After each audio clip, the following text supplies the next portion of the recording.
Et si à la fin de l'épisode, tu comprenais que la colère n'est pas seulement une émotion négative qui peut détruire ta vie. La transformation de Julie en un monstre assoiffé de sang ne nécessite pas la présence de la pleine lune. L'explosion de Gaëtan fait autant de dégâts qu'une bombe atomique. À travers leur coaching, je vais t'expliquer comment tu vas réussir à maîtriser ta colère, à la comprendre pour mieux te connaître et à l'utiliser pour te créer une vie riche, épanouie et pleine de sens. Salut à toi, tu es sur Dépasse-toi et je suis Sylvain Viens. Tous les mardis dès 7h, je te proposerai des idées pour comprendre ton fonctionnement, améliorer tes relations, trouver de la motivation ou encore développer ta confiance en toi. Et tout ça pour t'aider à créer une vie riche, épanouie et pleine de sens. Si tu ne veux rien louper et profiter de tout ce que j'ai à t'offrir, je t'invite à t'abonner à la newsletter sur mon site, sylvainviens.com. Cette semaine, pas d'avis Apple, mais une petite remarque personnelle. Comme tu le sais, et tu l'entends à travers mes épisodes et mes lettres, je m'éclate à accompagner des personnes, mais c'est aussi une activité qui demande beaucoup d'énergie. Alors je vais passer quelques jours dans l'océan pour les recharger et pour réfléchir à la suite. Je t'en parle plus en détail en toute fin d'épisode. En attendant, n'hésite pas à me laisser un avis sur Apple. Ça m'aide énormément et j'en profite aussi pour te rappeler de t'abonner au podcast. Revenons à notre sujet. Comment faire pour calmer ce feu qui brûle dans beaucoup d'entre nous ? Julie est une femme d'une 30aine d'années super sympa et très gentille. Elle travaille dans le monde de la mode. Toute la journée, elle est au contact de ses collègues. Dès le matin, elle les croise dans les couloirs et la majorité de ses bonjours restent malheureusement sans réponse. Plus tard, lors de la pause déjeuner, elle aime se joindre à eux pour discuter de tout et de rien. Malheureusement, très souvent, les discussions tournent autour des autres. Le dessert est souvent un mix de critiques, de jugements avec une pointe de jalousie, voire de méchanceté. Ce qui continue de la mettre en colère, car elle n'ose pas exprimer son désaccord avec leur attitude. Quand la fin de la journée pointe le bout de son nez, Julie prend le RER, rentre chez elle en passant par le parc en essayant de dissiper cette énergie qu'elle considère négative. Mais si par malheur son conjoint n'utilise pas les bons mots, n'a pas le bisou qui va bien ou la petite tendresse que Julie attend, c'est la catastrophe. D'un coup, son visage se transforme. Sa couleur de peau vire au rouge pourpre. Ses muscles se contractent et elle se transforme en un monstre hideux. C'est l'image qu'elle me dépeint. Un monstre avec des cornes et des crocs. Quand on en parle, elle devient encore plus rouge, mais pas de colère, de honte. Elle s'en veut de faire subir cela à l'homme qu'elle aime, et avec qui elle partage des voyages en amoureux, des week-ends romantiques et plein d'autres moments remplis d'affection. Mais il y a aussi ces moments où elle explose. Elle évoque aussi ses repas en famille, avec ses parents où régulièrement ses cornes et ses crocs réapparaissent. Dans ces mots, elle me dit ne pas comprendre et ne pas réussir à gérer cet excès de colère, ce trop-plein qui la suit depuis si longtemps et que malheureusement elle n'exprime qu'à ses proches.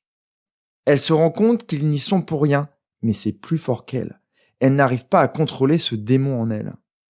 Sa plus grosse erreur jusqu'ici, c'est qu'elle est restée au niveau du problème, au niveau de cette colère, et que la suite logique, sans aller plus loin, c'est qu'elle se transforme comme ça le reste de sa vie. Mais elle a décidé de tout faire pour rompre cette malédiction. Gaëtan, lui, est un ingénieur avec une belle carrière. Il rencontre Marie au collège et s'est marié avec elle 12 ans auparavant. Il est devenu le papa poule de 3 petits qu'il aime plus que tout.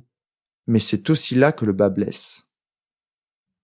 Au travail, il a de très bonnes relations. Il me dit côtoyer des personnes sensibles comme lui, avec qui il partage beaucoup de valeurs. Cependant, c'est lui le premier à désactiver l'alarme de son entreprise le matin. Et c'est aussi lui qui clique sur le bouton le soir en partant. Devant la machine à café, tu ne le trouveras jamais. Gaëtan est un passionné par son travail dans l'écologie. Il veut offrir un monde meilleur à ses enfants, mais il y laisse une grande part de son énergie. Quand il rentre le soir dans la voiture, il continue d'avancer mentalement sur ses dossiers. Même quand il passe le seuil de sa porte, à sa veste est toujours accroché le badge de son entreprise. Il rentre régulièrement épuisé, complètement sur les genoux. Et dans ces moments-là, souvent, ça dérape. Une cuillère de compote par terre pendant le repas de son dernier. Un mauvais bulletin de son plus grand. Ou la chambre complètement bordelle de sa fille le fait exploser. Il se met dans une colère noire. À la dernière fête des pères, ses enfants lui ont offert un t-shirt « Super Papa Atomique ». C'est aussi les mots qu'il utilise. « Je suis une vraie bombe atomique. Et quand j'explose, il faut mieux ne pas être dans le périmètre de radiation, car ça peut faire très mal. » Ses enfants et sa femme ont bien compris qu'il les aime plus que tout, mais Gaëtan s'en veut. Quand il m'en parle, il baisse les yeux ou regarde vers le plafond. Il se sent très coupable et s'en veut de reproduire les comportements que son père avait le soir quand il était tout petit. Gaëtan et Julie sont conscients du problème, mais impossible de le solutionner. Ils ont lu des livres, beaucoup. Ils ont écouté et suivi les conseils de leur ami, mais rien n'y fait. Ils reproduisent sans vraiment comprendre et craignent de le faire toute leur vie.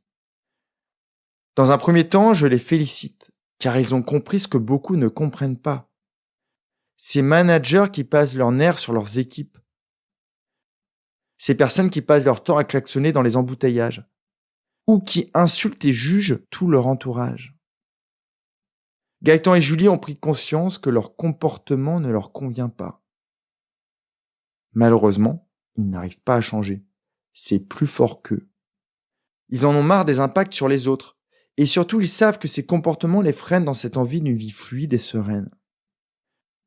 L'étape d'après, c'est d'aller en profondeur. Comprendre à quel moment est générée cette colère.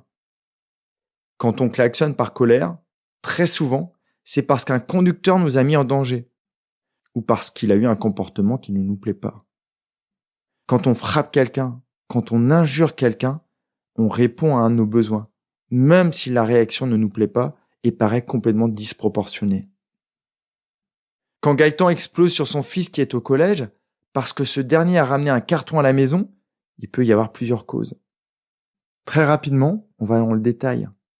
On comprend que derrière la colère de Gaëtan se cache la peur que son fils ne réussisse pas sa scolarité, qu'il ne trouve pas de travail, qu'il n'ait pas de quoi manger, qu'il vive seul sous un pont et qu'il y meure sans que personne ne le sache. Je t'avais prévenu que Gaëtan était très créatif, alors il n'a aucun mal à imaginer le pire. C'est une valeur de Gaëtan qui a été touchée, sa valeur famille. Il veut le meilleur pour ses enfants et dans sa croyance, pour avoir une belle vie, il faut absolument de belles études. Quand Gaëtan ose à nouveau me regarder dans les yeux, sa culpabilité a disparu. Et alors cet état d'esprit, beaucoup plus miam, lui fait ressentir la fierté, parce qu'il se rend compte qu'il tient énormément à ses enfants. Sa créativité est alors disponible pour que nous trouvions ensemble des solutions. Je lui pose plusieurs questions. Que pourrais-tu faire de différent ? Comment pourrais-tu faire avancer ton fils ? Très rapidement, il me propose plusieurs idées. Il imagine aller dans le garage, prendre le ballon de foot et proposer à son grand une partie à l'extérieur pour profiter de la nature, mais aussi pour chercher des explications à sa note. Quand je lui demande, à ton avis, est-ce plus important de retourner dans le passé pour comprendre pourquoi il a échoué ? Ou serait-ce plus judicieux de se projeter vers une bonne note et de voir comment il peut l'obtenir ? Il acquiesce derrière l'écran et on continue d'aller plus loin. On cherche à trouver des réactions qui lui sont beaucoup plus agréables et qui pourraient permettre à son fils d'améliorer ses notes. Avec la chambre de sa fille, c'est différent. Il se voit rentrer chez lui, marcher sur ses poupées Harry Potter, se frayer un chemin jusqu'au bureau et lui proposer une discussion rangement pour lui expliquer les avantages d'avoir une chambre à peu près rangée, peut-être pour retrouver plus facilement ses livres ou pour retrouver ses Legos aussi plus facilement. En quelques minutes et une visualisation, il me répond en fait, c'est une petite fille créative qui a envie de faire plein de choses. Quand je demande à Gaëtan comment est son propre bureau, Gaëtan ne répond pas et sourit. Pour son petit, c'est moins simple car il s'avère que le problème est ailleurs. Il a l'impression de ne pas le voir suffisamment et désire des moments exceptionnels avec lui. On ira ensemble sur d'autres pistes. En fait, avec tous ses proches, il imagine des solutions pour maîtriser sa colère et surtout, grâce à elle, il approfondit ses valeurs et ses besoins. Certains dont il n'avait même pas conscience. Avec Julie, le travail est totalement différent car elle n'est pas comme Gaëtan. Elle a ses propres besoins. Mais je t'en parlerai dans la prochaine lettre. Pour en revenir au message personnel, je vais donc m'aérer un peu pour revenir avec encore plus d'énergie. Il est possible que dans les semaines qui arrivent, je vais mettre en place des changements pour que mon contenu soit encore plus puissant et t'aide vraiment à te transformer. Je t'en dis plus jeudi dans ma lettre privée, en espérant que tu y es déjà inscrit. En attendant mon retour, prends bien soin de toi et questionne les comportements que tu aimerais changer. Car même ceux que tu considères comme tes pires réactions ont quelque chose à t'apprendre pour te créer une vie aussi belle que tu l'imagines. Passe une magnifique journée, je reviens vite. Bye bye. Si cet épisode t'a appris quelque chose, n'hésite pas à en parler autour de toi. Dis-toi qu'à chaque fois que tu m'aides à le diffuser, tu fais tous les jours un peu plus pour aider tes proches et influencer positivement les gens qui nous entourent. Je te remercie très sincèrement pour ton écoute et je te souhaite vraiment le plus beau pour la suite.